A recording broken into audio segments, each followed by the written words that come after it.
Welcome, everybody. My name is Bill Petrick. I'm CEO of Funding Matters. Thanks very much for making time in your day today to actually join us as we are rolling out our monthly webinar series. Our first one covered off the importance of communications, marketing, and stewardship in your philanthropic efforts and how you can be maximizing your outreach to your donors, your stakeholders, and your constituents. Our second focused on just the entire planning for major gifts and the growing individuals in your organization, from good annual donors to mid-level donors to major gift donors to actual philanthropic donors. And we were really pleased with the feedback that we received on that. Today, Today's a really interesting one because it's a combination, it's kind of a confluence of two things that one may be apparent and the other one may not be as apparent. But what is really apparent is the fact that the naming opportunities is the gold that you and each and every one of you are sitting on in your organizations. The opportunities to actually bring donors in and have them understand the opportunities and the needs for your organization is can clearly be honored and reflected as part of a legacy for your donors and their families. And the other part of that is quite interesting. It's the metaverse. Now, the metaverse might seem like a kind of a new term that has been tossed around, but the metaverse has been around for a while. The metaverse was a very big part of young people's lives when they were playing a game called The Sims. Sims was, at that time, kind of a breakthrough. It was an opportunity for people to kind of create their own universes, therefore the meta universe. It wasn't the real universe, but it was an augmented virtual reality universe that people were able to create their own cities, their communities. They could actually have different places of business. They can create their own characters called avatars. And so all of that became part of what it is now being looked upon by businesses, by large corporations, multinational corporations, and kind of rolling out and bringing their brand to their consumers. So today we're going to be looking at the metaverse and how it can relate to harnessing the social impact through naming opportunities. This session is going to be recorded. It'll be made available to each and every one of you, just like all our other sessions are. It'll be on the Funding Matters YouTube channel, and it will also be distributed so that you can share this with your team, your colleagues, your competitors, whoever may be interested in this, because this is an area that we're going to see tremendous growth over the next 5, 10 years for our sector as well as in society. So let's take the first step and then go to illustrate what is the metaverse. And so I think we touched on it a little bit in the introduction, but really, The Sims was a good example of that. If you have young kids, nieces or nephews, anybody along those lines who are looking to play games, you probably bought them a card on for Minecraft, for any of the other computer games that are out there. And what we start to see is a lot of these companies are starting to be able to actually engage and have more kids participate in a collaborative manner. And so this is all based on what the metaverse is all about. Roblox is another example of another type of game for kids, but it's also a metaverse where they're kind of creating, like The Sims, metaverses on their own. But interestingly enough, 70 million people use Roblox every single day. 70 million people. Just think about that. So if kids, adolescents are playing these games, they're doing it and they're actually, communicating with one another. This is a new form of communication. But we're looking at how do we combine the elements of what's real versus what's virtual. And that's another part of what the metaverse can bring. We're trying to find different ways to bring our universe, your universe at your organizations, whether it's a gallery, a school, a college, a university, a hospital, a museum, whatever it happens to be, how you can be bringing that element to your constituents, to your stakeholders. And that is the combination of that VR augmented reality.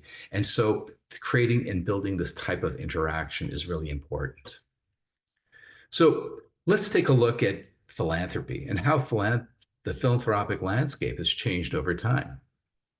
Well, the philanthropic way of reaching donors has always been, we've always used, direct mail. We've used, a lot of calling, so telebanks, to be reaching donors. We've looked at, advancing to online giving, from online giving to emails, from emails to e-brochures, and so on and so forth. And each and every one of these, like you'll see this gentleman, his name is Marshall McLuhan. Marshall McLuhan was a renowned professor emeritus at the University of Toronto who was very instrumental in focusing on the future of technology. You can see he's got two means of technology in front of him. One is a book, and the others are telephones that are right behind him. But Marshall McLuhan was most famous for the term, coining the term, the medium is the message. And the medium clearly has been the message in how we've been trying to reach our donors, our community, our constituents, how we communicate and engage. And so the telephone, clearly, this is a photo from 1962 when he was either someplace, he's got a big shell behind him, but he spent most of his time at the University of Toronto. But he talked about two things. One is there's a convergence that would take place. So he's somewhat of a visionary, and he talked in 1962 about the convergence between the telephone, the computer, and the television. And so when he started to look at, there is going to be at some point in time a convergence between the phone, the television, and the computer. And that is going to be how people are going to be looking to obtain information. So what clearly he was trying to drive at was how we're going to be communicating with our audience is going to be transformational. And what the community, and then the coming together of those three technologies is something that we know today as our smartphone. Just picture your smartphone. It's got a computer, it's got a phone, it's got it has all the other elements of a television, and it communicates directly on a two-way basis or multi-channel basis. So emerging technologies are reshaping how we will be looking at giving, how we will be looking at reaching our donors and connecting with the donors, engaging them, informing them, educating them, empowering them. And the medium being that message. And the second part of that quote is the user is the content that McLuhan focused on. And in our world of philanthropy, the user is our donor, our constituents. They are our retiring faculty. They are our patients. They are the physicians. They're the people who who come to our museums and galleries maybe once a year, maybe twice a year, but they have a passion for it. And how are we going to be communicating with these individuals if they come once a year or if they come once every couple of years? How do we tell them what is going on? How do we immerse them in what it is that we want them to know about what we're doing? Because there's a correlation between what we're doing and what we need the funding to accomplish in doing what we do.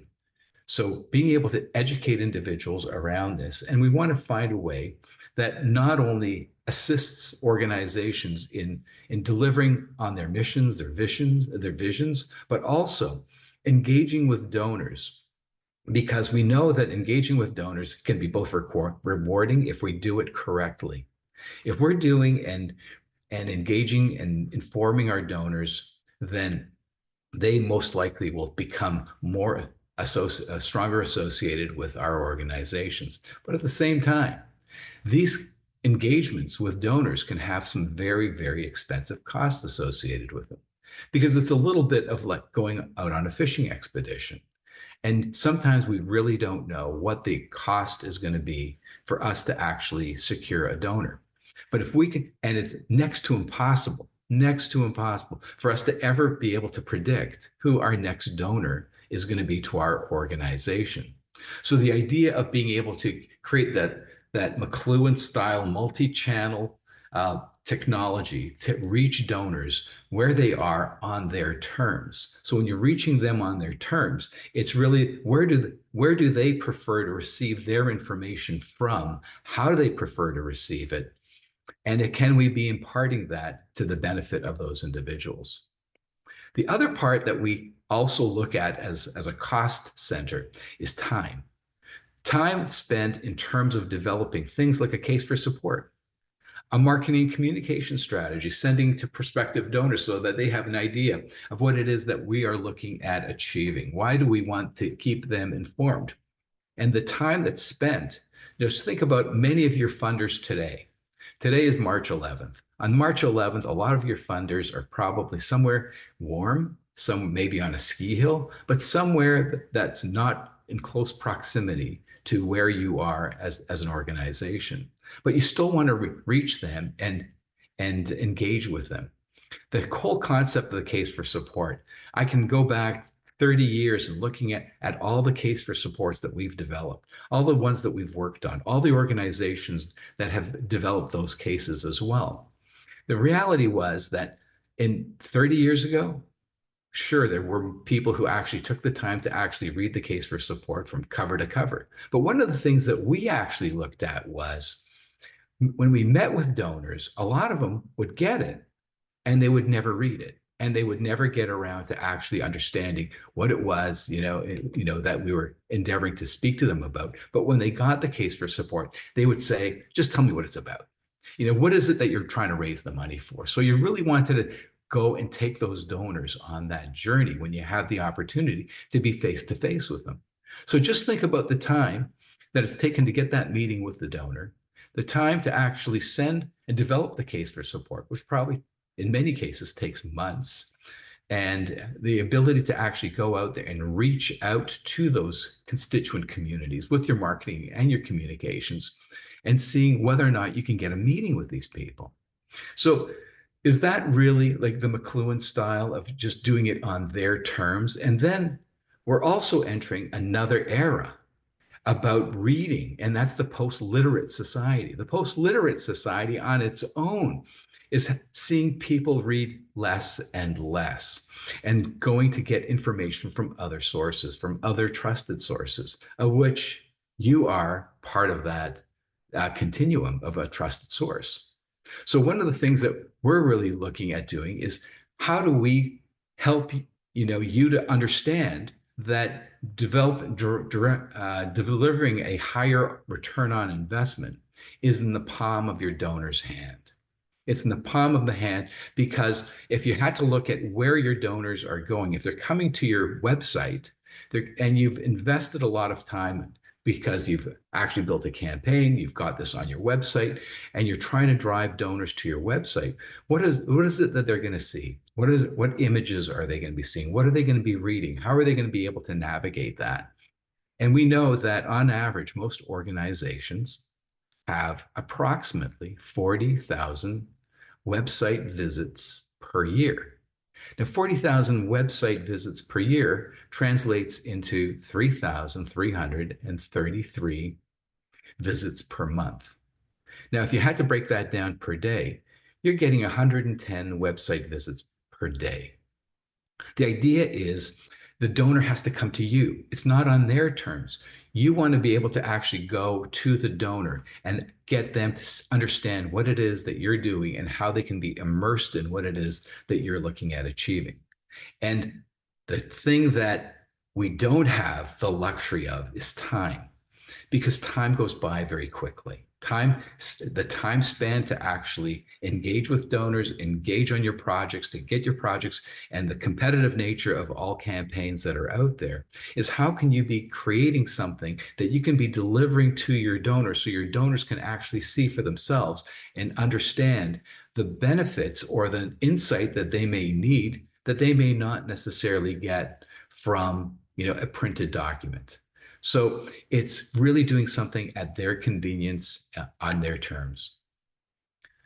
So let me take you through a couple of scenarios. So customer satisfaction, we're always looking at our customers are our donors, our volunteers are our customers. And we start to look at in the business world, and we've sat in many, many meetings, I'm sure all you have as well, where you've had people sitting on your boards, on your leadership teams from the corporate sector and saying, well, why can't you be marketing like this? Why can't you be doing things like we did at our soft drink company or our potato chip company or our whatever else that we're doing that we've done exceedingly well. But the reality is on the business side of things, 56% in the year 2020 anticipated that the metaverse will boost customer satisfaction and retention. That was 5 years ago. So if we start to fast forward to today and start to look at where we're at, that 5 year time span has seen an immense number of major corporations now seeing themselves on the metaverse. And they're seeing that a 94% conversion rate compared to when they didn't have these types of features, when they didn't have an opportunity to be bringing their customers or potential customers on board, became very apparent. And so that was what really started to really stick with our way of looking at things. And that was, who is doing this? Well, look at Nike. Nike is now on board with Roblox. Nike is like part of that 70 million user per day group that have been able to allow their followers, their friends, their supporters, the people who are Nike brand conscious, to actually be able to create their own avatars, buy shoes, buy t-shirts, buy shorts, create a particular look for them. And there's a transactional component to that not only benefits Nike from having that presence on the metaverse, but also having the ability to actually market their products, test their products, and reach their audiences to get that immediate feedback that doesn't exist today for charities. And when we start to look at what, the next brick and mortar retailer is Gucci. So if you really wanted to have a sample of what's going on in the world today with Gucci or the Vault, you can actually have that personal experience by actually going there and creating these beautiful ongoing merchandising malls so that people can actually immerse themselves, see things, create their own avatars, try things on, see what's new, see who the spokespeople are for these particular products within those brands, and then have that personal relationship with that particular product, with that company, and it's a lifestyle. So your lifestyle is that you're educating. Your lifestyle is that you're helping people heal and do research and entertain and educate and engage. And so these are opportunities, because today the opportunity of actually going to a Gucci or going to a military museum or going to a Nike land or going to see what a hospital is planning on building for its MRI, or learning what a gallery is looking at launching as part of its upcoming exhibition, just the way Gucci would talk about what it's going to be introducing for its spring and summer catalog. And you can actually go and experience it. This is the opportunity that each and every organization, this is the leveling of the playing field that would exist for organizations just like yours. And the beauty of that leveling of the playing field is that the cost to entry is far more reasonable than anything else than you could ever possibly imagine. So when we're starting to look at, this is Adidas. Adidas is, and this is really interesting that we pull this example up, because my wife came back and she went for coffee with a couple of her girlfriends this past week. And she said her girlfriend just wore the wildest pants that you could possibly imagine. And they kind of looked a little bit like this. And she said, yeah, they were Adidas and they had these crazy wild floral colors. And she said, how did you find it? She said, I went online, I saw what Adidas had, and I got immersed in it. I wanted to find out where I could buy it. And you know, it was very reasonable. She said it was like $39.99. But the fact was that you can act now, you know, looking at what was available, and you can actually mix and match things that really speak to you. And you can, you know, look at what, you know, not only on a merchandising side, but also on the lifestyle side. So not only is my lifestyle associated with it, whether it's Gucci, whether it's Nike Land, or whether it's Adidas, but it's also associated with the ability to do a transaction, and a transaction that ties directly into looking at what I can be funding or supporting. So this is a good guy. He's a super big friend of the not-for-profit sector. He does research like you wouldn't believe. He does hundreds and hundreds of research studies on philanthropy, lifestyle, what drives decisions, and he just does it through this fMRI machine. And he measures like how the brain, you know, starts to be activated from various stimuli. So Russell, I told Russell about what, you know, what we were doing, and he said, look, you know, you got to take a look at this research study that we did back in 2020. And it was very much along the lines of something that you're going to be talking about and that you have an interest in. And that is how we looked at online apparel purchases. And we looked at, you know, just very simply, it's like 2020, the metaverse hadn't really been fully exploited to the benefit of merchants, but it was being used for gaming. But he was taking it in a very more simplistic standpoint, from a more simplistic approach. And his approach was, let's just take a look and find 3 different product presentations. And we're going to take those product presentations and compare them. One, we're going to take a static view of it. We're going to take a picture. So a picture, we're just going to put it there. Second, we're going to take a 2-dimensional image. So just picture, you know, you're going to be building a building and you're going to be showing a 2-dimensional. You're going to show the south side and the west side. You know, you're going to show a corner and people are going to get an idea of what it's all about. And then the third is the 360 sensation of zooming in and zooming out with rotational video views. And just going back to how people are visual learners and how people respond to visual stimuli.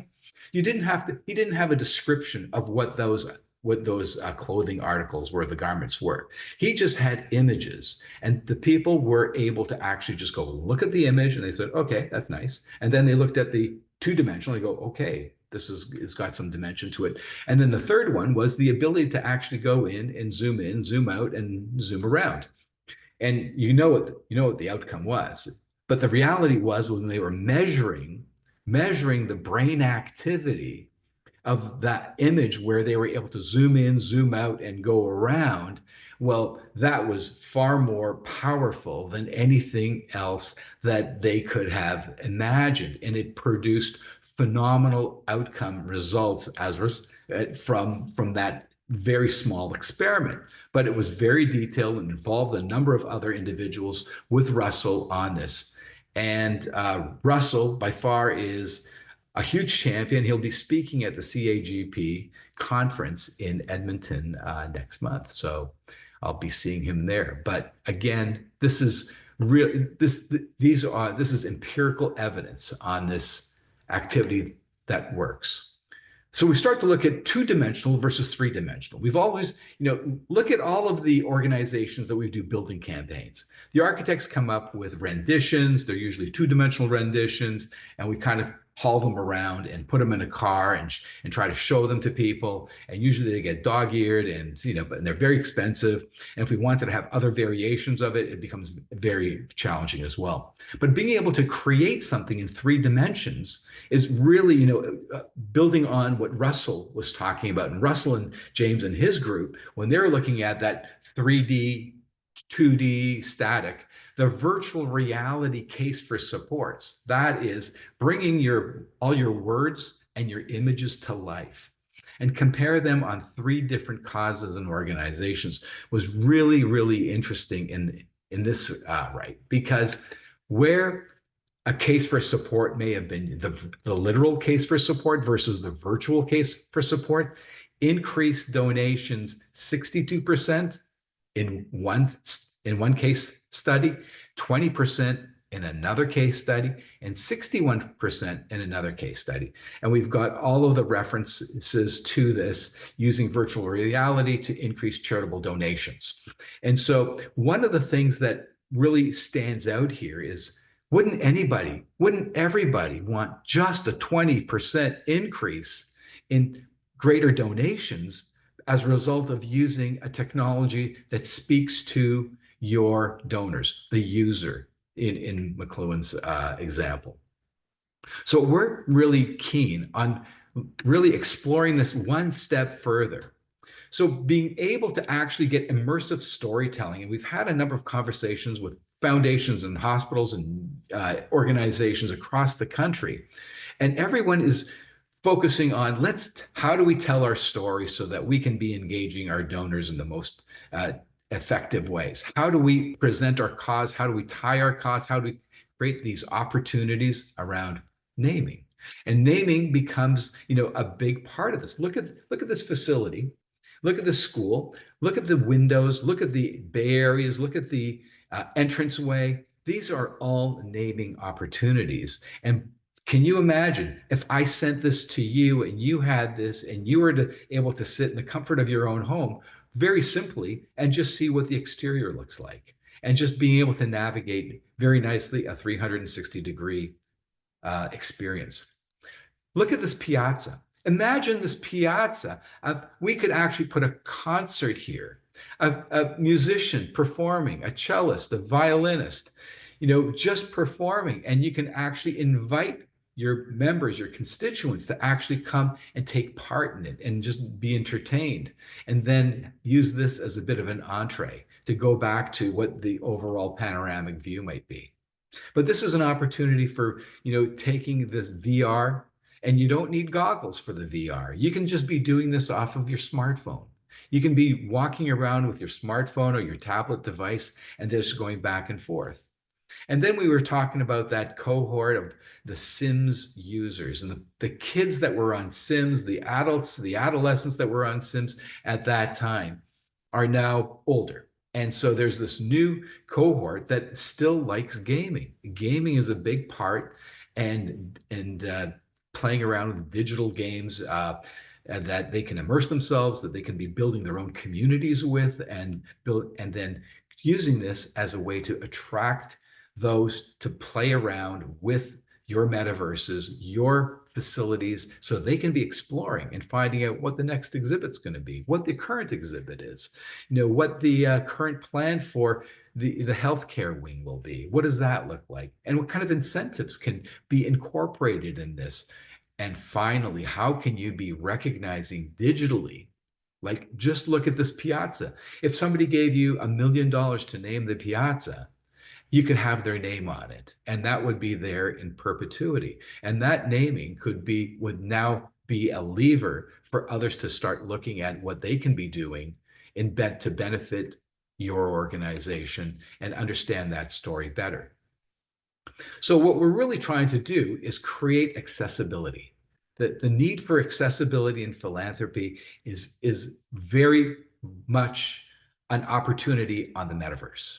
That accessibility for philanthropy is really built into the DNA of who you are as an organization, that you do want to have your donors to have the opportunity to understand what it is that you're doing. You want to have a better return on investment for reaching out to donors. You want to be able to have the flexibility to actually change elements of this. Imagine printing off 1,000 case for supports, and then you have a typo. Imagine, wanting to update it. You have to reprint them all and throw them all out. I've seen cases and cases of these documents sitting over the years, and the ability to actually do this digitally and change elements of it, update it, highlight donors, get the stories so that people can actually see themselves and see, immerse themselves in this experience and understand that within seconds, they can actually make a donation. They can actually make an inquiry back to you. And that is what you're hoping for, is being able to actually activate those individuals so that they can see what they can be doing to benefit you as an organization, but how you can be recognizing them with the naming opportunities right at their fingertips. So when we start to look at the next piece, picture this virtual reality of a future digital imaging center, the simulations, how the person can actually, they know about an MRI, a diagnostic imaging. You have all of the naming opportunities right here. They can actually go scroll at any one of these. And if they clicked on it, it would take them right to that beacon. So these beacons are there and they can explain exactly what it is that you're doing, why that patient preparation room is important, why the radiologist's office is important, the welcome reception area. So we start to look at, they're starting to build that empathy around why this is important for your community and that understanding. And you're educating them by doing this. So when we start to look at what the next view would be, they could very easily just go from here and then select, I want to go right to the front entrance. I want to go to the reception area. I want to have that, as Russell James was talking about, I want that 360-degree experience that's going to actually allow me to zoom in, zoom out, and actually zoom around 360 degrees to actually experience what it would be like if I came from the parking lot. And how far would that parking lot be for me to walk across to get to the diagnostic imaging? And how convenient would it be? And then what's this? I've got a donor wall. I've got a potential donor wall that I could be looking at any one of the naming opportunities and click on them and go to those specific naming areas. So here we are, we're in the reception area. And then this augmented reality piece is now I can be walking through here on my tablet, on my iPhone, or I can actually just be sitting at home in the comfort of my home and actually with my mouse navigate my way through. So we're going to actually get this interactive experience by going into the reception area. Now we've come here and there's another opportunity that talks about naming opportunities. Right next to it is the Cafe Bistro. And we start to see we can go over to the bistro, we can see what's there, what's on the other side of the bistro, where does that lead us to? And then we can start to get these experiences from that, because when we click on that heart, the heart then takes you right to that component in your case for support. It's talking about what the reception area is, why the reception area is important. What will they see if they actually, click on, this experience to know what it would feel like to go through here. So I get that benefit. But then I get to the benefit of looking at, anxiety before their scans. Soft, the neutral audio narrative. So the audio narrative could be your CEO, could be anybody else from your organization. Content about MRI procedures and helping patients understand. And then in less than 60 seconds, you're going to have an idea of why this is important. The lobby features a dedicated area for patients. Screening re-inspired artwork contribute to a tranquil environment. The space is wheelchair accessible and includes a children's play area to accommodate families. Staff members are readily available at a centrally located reception desk to address any patient concern. So you've got the idea of now it's simple to read. It's not a lot of reading, but if I don't want to read it, I can just go to the next. And that next is even that much more impactful because I've got the audio piece that's going to walk me through it. And then the third part is how can I afford it? How can I afford to actually be making this type of a donation? Because it's a $200,000 ask for just the reception. I just clicked on that as the first place that I was going to go to. But if I actually put some numbers in for myself, or you can actually have it pre-populated with information, and the person puts in where they live, so that would be their provincial and their federal tax taxes, then they put in their taxable income, that would be their tax bracket. Then they would select, an option. What would they like to donate? Maybe they'd like to write a check because they're most used to writing a check. But here they might looking at a stock donation. If they took the shares, remember the donate to name the reception is $200,000. Now the 200,000 could be done in one time, could be done over a 5-year period of time, whatever it would be. So if it was done over 5 years, it would be 40,000. If it was done in 1 year, it would be 200,000. But really, very easily being able to input these types of numbers and what did they pay? What was their required cost basis? If it was 125,000, then and the value of it is 500,000, and they were to look at, how much tax they would owe, and if they were to think about making a donation using the shares of the appreciated asset of $200,000, then you're starting to see, how they can look at the affordability. And so when we look at educating, informing donors, what we're really trying to do is educate, inform donors so they can have those conversations with their advisors, with their family. And this is something that the metaverse can be shared with those individuals as well to help move the conversation along. And so that provides the opportunity for creating that human Velcro between yourself and your donor and their advisors and everybody else. So when you compare a cash donation, net cost versus an asset donation, you start to see the benefits of that emerging. So then we go into the next scenario, and that is that the metaverse is global, and we live and we're global citizens, and how our world transcends our boundaries. We no longer need, and just picture this: you're a university, you're a college, or you're an independent school. In those cases, your geographic boundaries are global. You're trying to attract students from around the world. If a student lives in India, or if they live in China, or if they are in another part of the country, or if they're in another part of the province, and they're interested in having a tour, what a great way. Not only is it to build the metaverse so they can actually experience campus, they can get there because this is their world. These students, this is the way they look at things. They seek things like this out.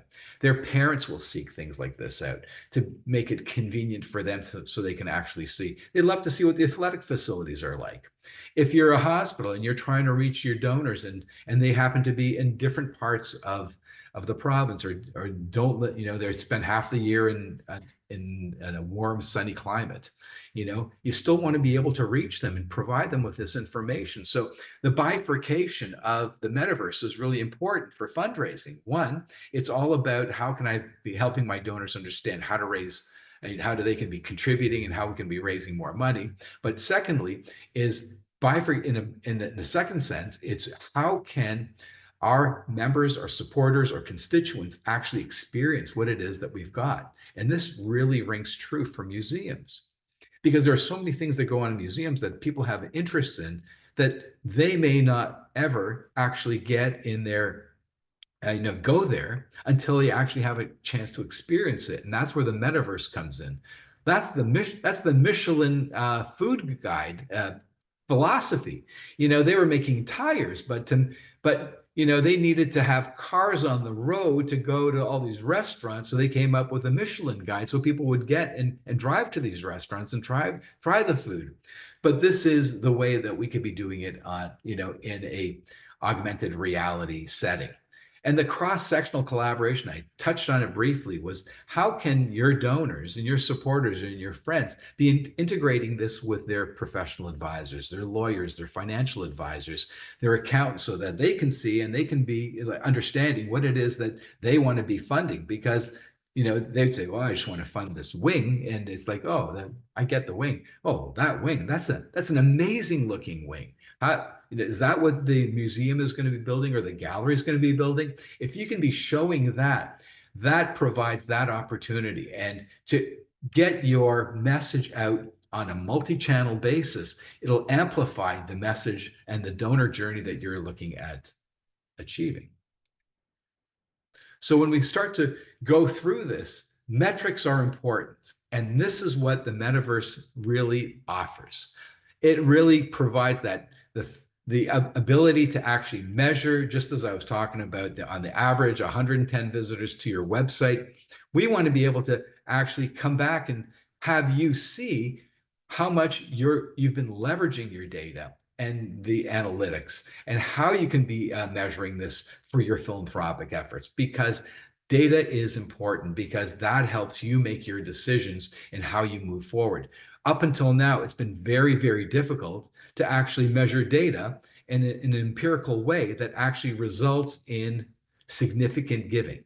And so this is a way, because we could be measuring how many visits are, how many people are going to the reception, how many people are going to the MRI, how many people are going to the MRI waiting room, how many people are going to the museum wing or the exhibition, or for the university, the lecture hall, that, or anything else that's there. So these are the opportunities that present themselves. And I think this is an exciting, exciting period that ties in the naming opportunities with the ability to do digital outreach.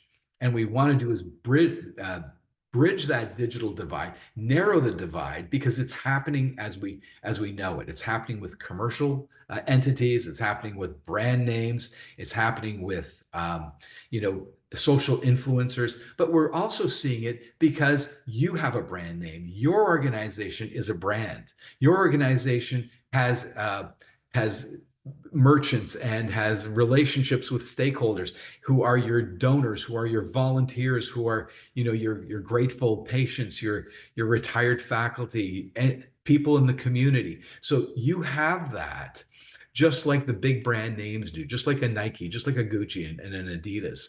You have that ability to actually market what it is that you've got. And what you've got are physical assets that have the potential for large scale naming opportunities. And to do this in a very seamless manner, that you're not collecting data, you're just collecting information in terms of hits and visits and repeat visits, is really important, because you could actually take a look at the ISPs. You can be taking a look at other attributes of where that ISP came from and what device was used around that. So there are different pieces of information that you can glean from it without actually getting into any data privacy concerns. So as we look at this, the future is going to be on the metaverse. It's going to be how you create your metaverse. It's how you project yourself. It's how you send your message, how you engage your constituents. We always talk about how are we going to be integrating the millennials? How are we going to be integrating them into our fundraising? Well, the millennials are getting older. They're investing. They're doing well, and they're going to be looking at this. The people who are the boomers are deeply involved with technology, and how technology can be benefiting them, and how you can be benefiting your supporters. And then with people in their 80s and 90s, I have to tell you, I run into many people that are very comfortable and are happy with their smartphones. And you know what? We have 33 million smartphone licenses in Canada. So it's telling you that it's ubiquitous right across the country. And if you can be providing this to people in the palm of their hand, you're going to be able to build a long-term relationship, and in a shorter time span from where they're at, what they need to know in terms of information, education, empowerment, to get them to become a donor. So what we've really tried to cover off is the importance of technology and how technology plays an important role. And I'd be happy to answer any questions from any of you, but I'm really pleased that you were able to join us for this session. And we're really looking forward to next month's. That'll be the power of planned giving, or powerful planned giving. So